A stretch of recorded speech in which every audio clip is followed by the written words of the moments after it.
At 6 a.m., I froze on my deck, staring at 8 strangers cannonballing into my $30,000 backyard pool, my pool. HOA President Karen Whitmore, self-proclaimed queen of Pinehurst Estates, lounged on my inflatable unicorn like it was her throne, her smug grin catching the first blaze of the Arizona sunrise. The air reeked of cheap coconut sunscreen and entitlement. Wet footprints trailed from my smashed-in gate straight to my custom filter, now choking on someone's hair. "Just community bonding, Marcus," Karen called, waving like she owned the place. My fists clenched around the bag of pool shock powder I'd bought yesterday. Harmless, sure, but the way it turned water neon green when it hit chlorine had given me an idea. I'd had enough. How did my dream pool become Karen's playground? It started 3 months earlier, at the HOA meeting that flipped my world upside down. Back then, I was naive. I'd bought this house in Phoenix's endless suburbia with my divorce settlement, a fresh start after 15 miserable years. 8 months in, the smell of new asphalt still clung to the neighborhood. 847 homes, all identical, all paying $285 a month to maintain premium amenities like manicured lawns and a dog park no one used. The only thing that kept me sane through 60-hour electrician weeks was my backyard oasis, a saltwater pool with imported tiles, custom LED lights, and a filtration system better than most resorts. My proof I'd survived the wreckage of marriage and come out standing. The community center smelled like burnt coffee and fake friendliness the night of that first HOA meeting. Rows of plastic chairs faced a folding table where 5 board members sat like board judges. Ceiling fans whirred against the desert heat. That's when I saw her, Karen Whitmore, 52. Bleached hair twisted tight, pearls flashing, perfume so thick you could taste it. She smiled the way a realtor smiles when she's about to sell you your own house. She tapped her nails on the table. Next item: unauthorized pool installations and safety violations. Her gaze locked on me like a sniper scope. My blood went cold. "Unauthorized?" I asked. "I have every permit, every inspection." She held up glossy photos of my pool, taken from my backyard. "We've received complaints about 347 Saguaro Lane, LED lighting systems installed without HOA architectural approval. $1,500 violation." "What? Every house on this street has the same lights." "I bought them at Home Depot." "Those homeowners received proper approval," Karen purred. "You did not. Rules apply equally, sweetie." That word, sweetie, hit like a slap. The way she said electrician earlier made it sound like criminal. Behind her, her husband Derek nodded like an obedient bodyguard, his insurance adjuster badge gleaming. Their teenage kid slouched in the back, chewing gum, bored of watching mom bully another neighbor. "This is insane," I said. "I followed every city code." "City codes aren't HOA codes," she snapped. "Perhaps someone in the trades isn't familiar with community standards." Quote, "The other board members, her real estate clients, I'd learn later, nodded along like trained seals. When the meeting ended, I caught her in the parking lot. Cars idled, headlights slicing through desert twilight. "Mrs. Whitmore, I need to understand these lighting rules," I said. "Oh, don't stress." She jingled her keys like a jailer.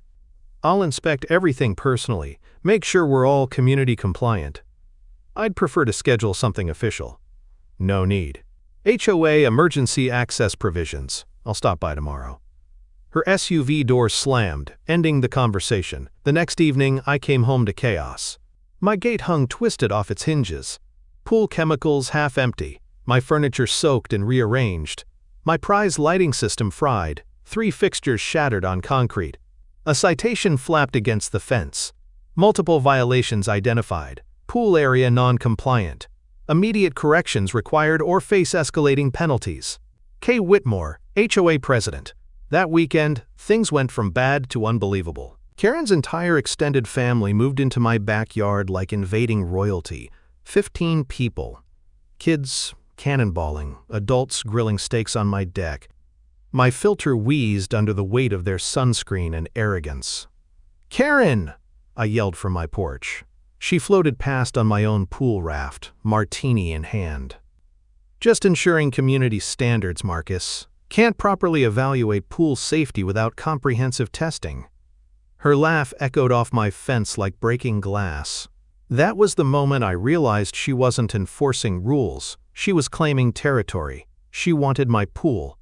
And she was going to use every HOA bylaw in existence to steal it. 2 weeks later came her next move. My doorbell rang at 7 a.m. I opened it to find Officer Martinez, sweating in full uniform, standing beside Karen, who clutched a tissue like she was auditioning for a soap opera. "Mr. Thompson, we've received a complaint about threatening behavior toward a neighbor," Martinez said, clearly uncomfortable. Karen sniffled. "Yesterday, when I was conducting my follow-up inspection, Marcus became verbally aggressive. I feared for my safety." "Follow-up inspection?" I stared at her. "You mean when you broke into my backyard again and I told you to leave?" "See?" she gasped. "That tone, officer, so hostile." Behind her, Derek and 3 relatives nodded solemnly, rehearsed witnesses ready to back her story. Martinez sighed. "Mr. Thompson, did you raise your voice or make any statements that could be interpreted as threats?" "I told her to get off my property and stop using my pool. If that's threatening, then yes." Karen dabbed her eyes delicately. "He said he'd make me regret continuing inspections." The metallic taste of injustice filled my mouth. She twisted my words like a pro. Martinez wrote notes, clearly trapped in bureaucracy. When they left, I stood in my driveway shaking, watching her SUV glide away like a victory parade. But a memory surfaced, something my divorce lawyer once told me: document everything. That afternoon, I drove to Best Buy and spent $400 on professional-grade security cameras, night vision, motion detection, cloud storage, the works. I mounted them across my property under the burning Arizona sun, sweat mixing with determination. By sunset, my phone buzzed with camera alerts, every angle secured. Every lie she told from now on would be caught in 4K. The very next day, it happened. At 2:47 p.m., while I was fixing wiring at a strip mall, my phone exploded with motion alerts. I opened the app, and there they were again.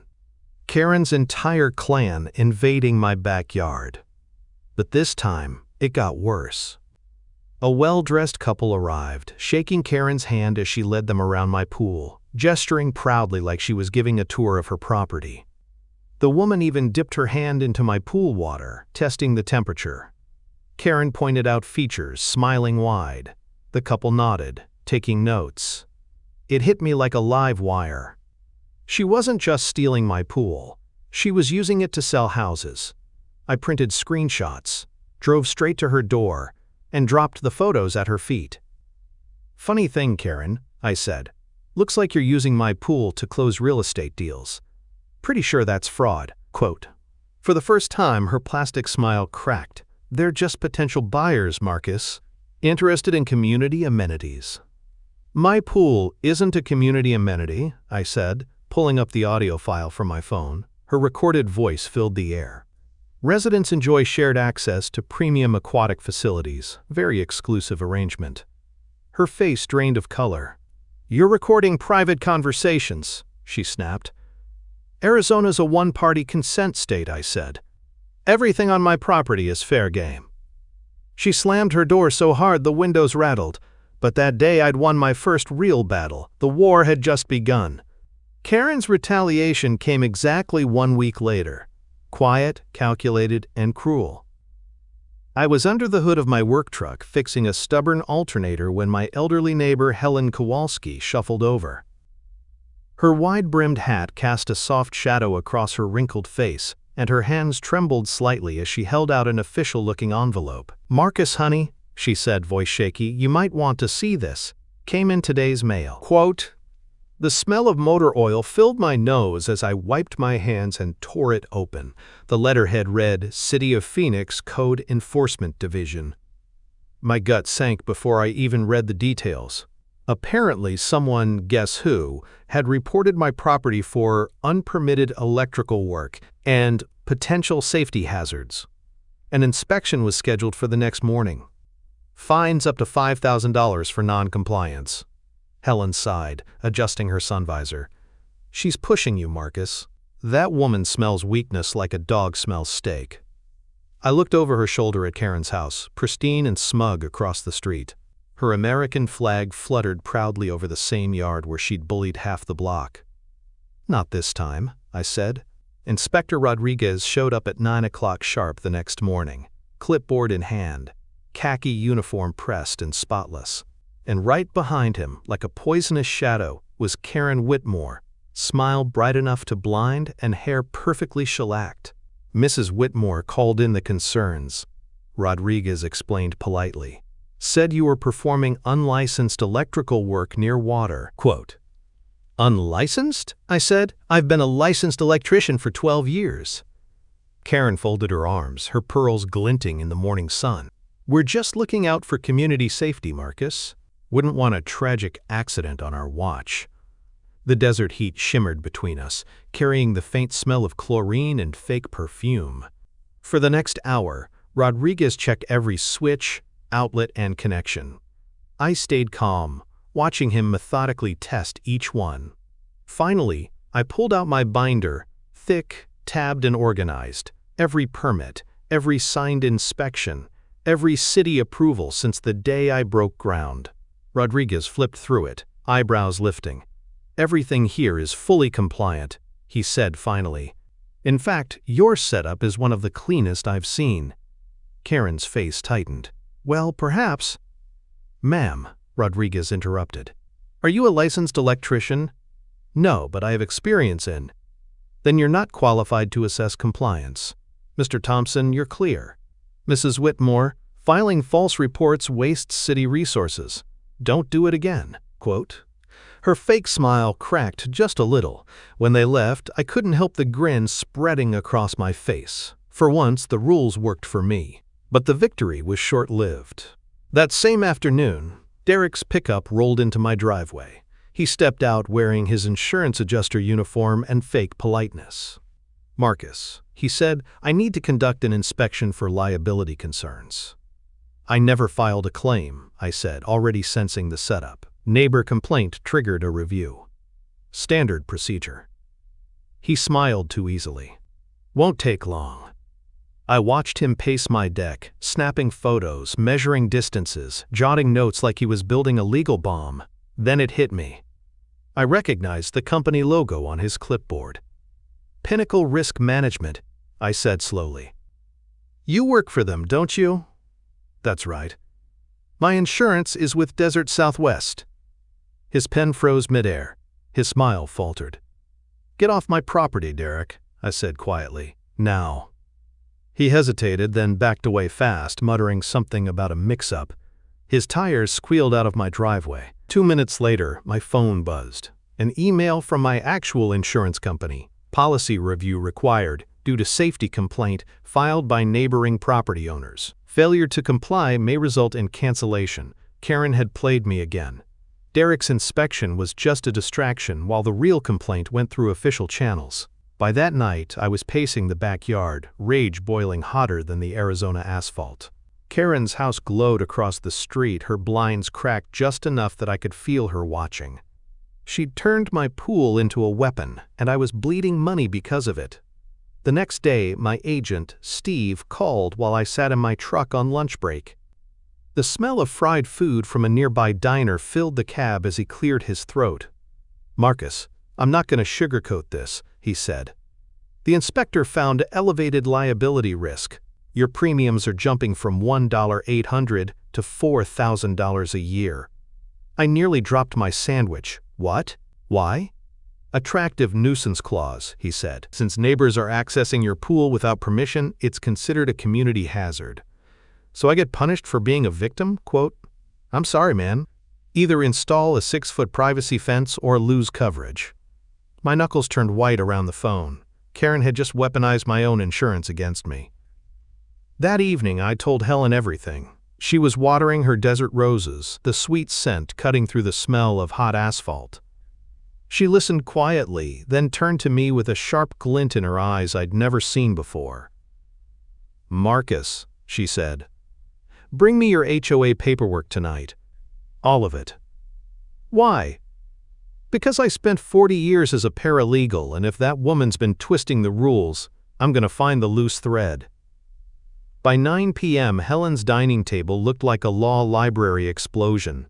Papers everywhere, coffee steaming, her old reading glasses perched low on her nose. I sat across from her, half hopeful, half defeated. "Found it," she said finally, tapping a line in the HOA covenants. Section 4.3. Any homeowner can designate private amenities as community accessible for shared maintenance responsibilities and reduced individual liability. I frowned. "That's the last thing I want. I don't want them using my pool." "Oh, but you do," she said with a sly smile. "If you make your pool officially community accessible, the HOA becomes responsible for insurance, maintenance, and supervision. You keep scheduling priority and can revoke it any time. Karen's been treating it like community property. Let's make it legal." The realization hit like sunrise. If I played it right, I could give her everything she thought she wanted and drown her in it. The next morning, I filed the paperwork. My insurance dropped the premium back to normal. The HOA's master policy took over coverage. Then I printed a bright blue sign. "Community pool. All residents welcome. Open daily." I posted it right by my gate. By noon, Karen stormed across the street in heels sharp enough to stab concrete. Her face was redder than a summer sunset. "What the hell are you doing?" she snapped. "Following HOA Covenant 4.3, I said. If it's community property, it's open to everyone." "You can't do this," she hissed. "You're going to destroy property values." "Funny, I thought shared amenities increased them. That's what you told your clients, right?" Her jaw clenched. Her eyes darted as neighbors peeked through blinds. For the first time, she looked cornered. By the weekend, my backyard looked like a public pool. Kids I'd never met were diving off the edge. Parents sipping sodas and folding chairs, laughter echoing across the fences. My once private paradise had turned into Pinehurst's new social hub. Karen watched from her patio, frozen smile cracking with every splash. Her family couldn't even get near the water anymore. When she finally shouted across the fence, "You've destroyed this neighborhood," I shouted back, "No, Karen." I shared it. She disappeared inside, slamming her door, but the war wasn't over, because that night Helen called, voice shaking with excitement. "Marcus," she whispered, "you need to come over. Now. I found something. Something big." Quote, I grabbed my jacket and crossed through the dark desert air, the scent of jasmine mixing with adrenaline. Helen's kitchen looked like a detective's office. Spreadsheets, invoices, and coffee cups covered every inch. "Karen's been running an embezzlement scheme," she said, pointing at her laptop. I stared at the screen. Line after line of HOA expenses, payments to a company called Desert Oasis Pool Services. $47,000, Helen said. "For maintaining a community pool that doesn't exist." I blinked. "Except my pool." She nodded grimly. "And guess who owns Desert Oasis Pool Services?" I leaned in, reading the registration document. The name hit me like a punch. Derek Whitmore, Karen's husband. The room went silent except for the hum of the fridge. "Oh my God," I whispered. "They've been stealing HOA money through my pool." Helen's eyes gleamed with righteous fury. "We're not just fighting HOA drama anymore, Marcus. This is felony embezzlement, and we're going to expose them."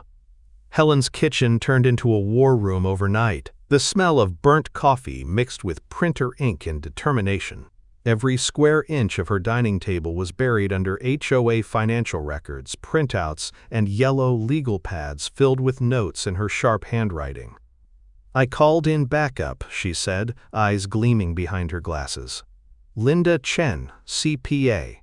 3 streets over. Karen's tried to overcharge her for landscaping fees twice.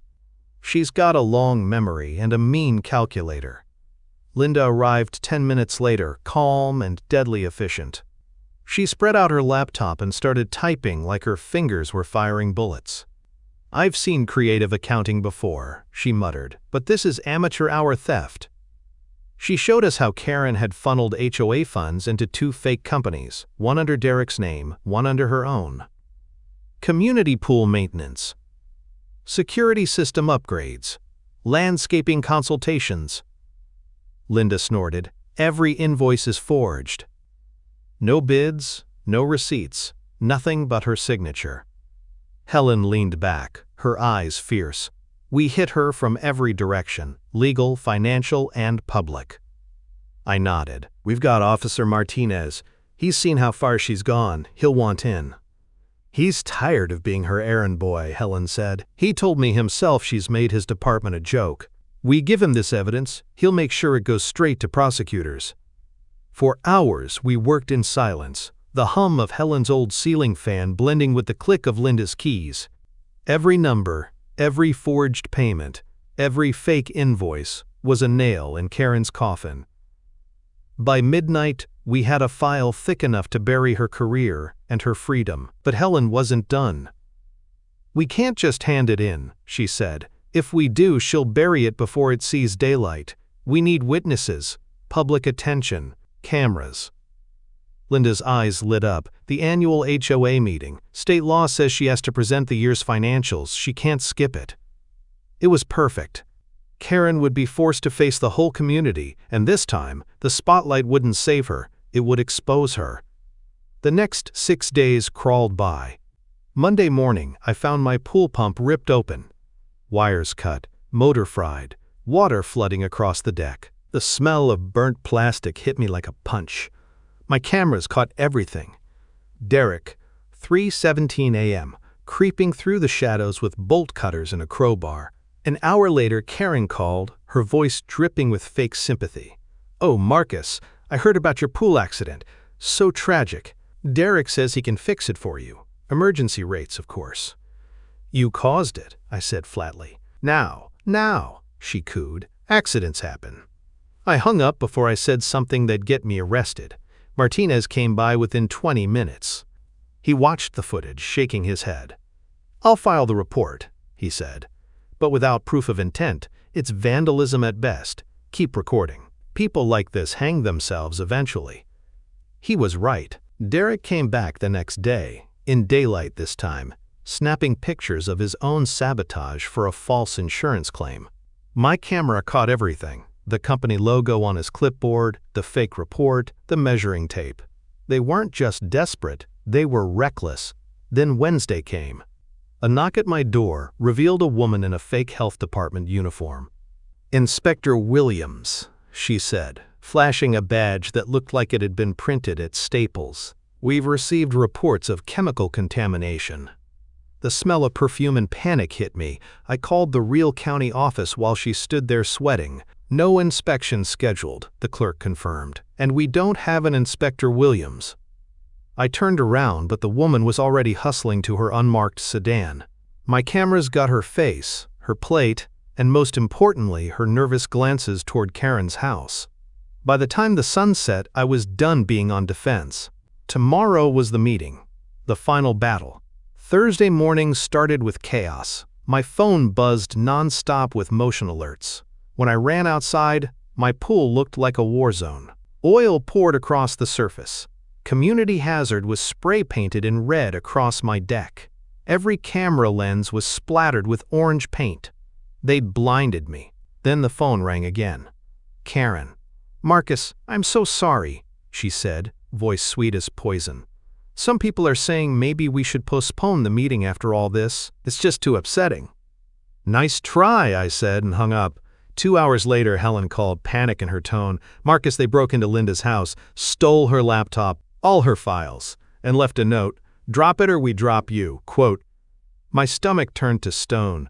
Karen wasn't bluffing anymore. She was cornered, and cornered people bite. Then Officer Martinez called with the final blow. "Marcus, I've got bad news. Karen filed a restraining order against you this morning." "What?" "She submitted photos, fake recordings, witness statements. The judge granted it pending tonight's hearing. You so much as look at her wrong at the meeting, you're in violation." I stared at my vandalized pool, broken glass glittering like ice. Every piece of evidence I had was useless now, every ally terrified. But Helen wasn't done fighting. She showed up at my gate, clutching a small recorder and a spark in her eye. "Marcus," she said, "Robert Kim from Channel 12's investigations team has been looking into her for months. He'll be there tonight. She thinks she's ambushing you, but she's walking into his trap."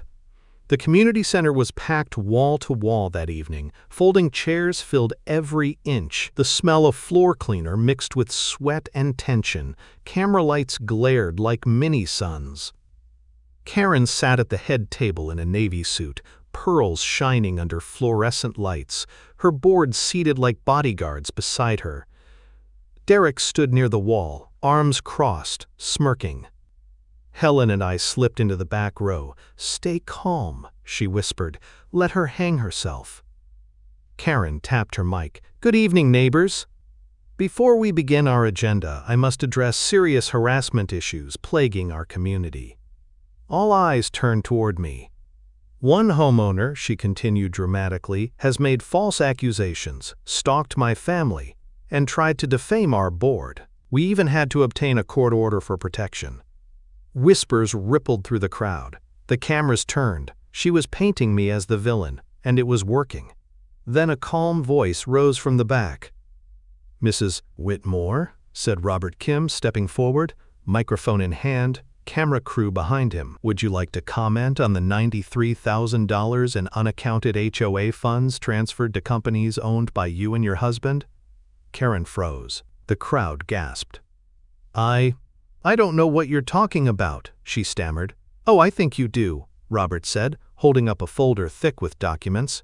"Invoices for maintenance that never happened. Payments to Desert Oasis Pool Services, to Whitmore Design Solutions, to yourself." The room erupted in murmurs. Derek pushed forward, face red. "This is harassment!" Helen stood up, voice strong and steady. "No, this is justice." She held up a flash drive that glittered under the lights. 3 years of proof, fraud, falsified reports, and even video of property destruction. Camera shutters clicked. Karen's eyes darted like trapped prey. "Marcus Thompson," Robert said, turning to me, "you've been accused of harassment. Would you like to respond?" I stood, heart pounding. The room quieted. "For months, she's used the HOA to bully me and every person here. She weaponized rules, destroyed my property, and stole from every one of you." "I'm done being silent." Karen's voice cracked. "He's violating a restraining order! Arrest him!" Officer Martinez stepped out from behind the cameras. "Actually, Mrs. Whitmore, you're under arrest." He flashed his badge. "For embezzlement, fraud, and filing false police reports." The crowd gasped. 2 officers stepped forward. Derek tried to bolt, but they caught him at the door. Handcuffs clicked. The red camera lights glowed brighter than ever. As they led Karen away, I pulled out a small water bottle and poured my secret weapon, pool shock powder, into it. The liquid fizzed bright green under the lights. I held it up and smiled at the cameras. Sometimes you've got to add a little color for people to see the truth. The room exploded in applause. 6 months later, the Arizona sun glinted off new tiles as I stood beside my rebuilt pool. The air smelled of fresh cedar and desert marigolds. Helen, now the official HOA president, adjusted her hat as neighbors gathered for the ribbon cutting of our new community pool, funded entirely by Karen and Derek's restitution. Karen got 3 years in state prison. Derek lost his insurance license and faced federal charges for mail fraud. Their McMansion sold in weeks. Helen ran the new HOA with transparency and backbone. Fees dropped by 30%. For the first time, Pinehurst Estates felt like a community instead of a dictatorship. As kids splashed and laughter filled the air, Helen handed me the scissors for the ribbon. "You ready, Marcus?"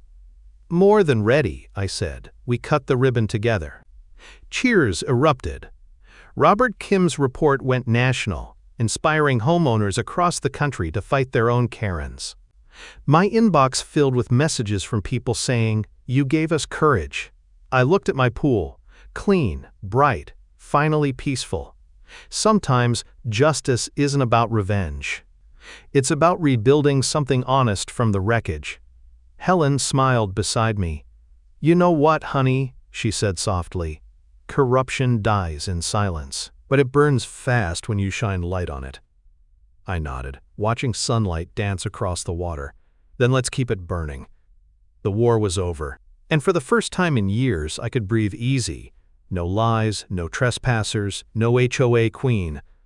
Just peace, justice, and a pool that finally belonged to me again.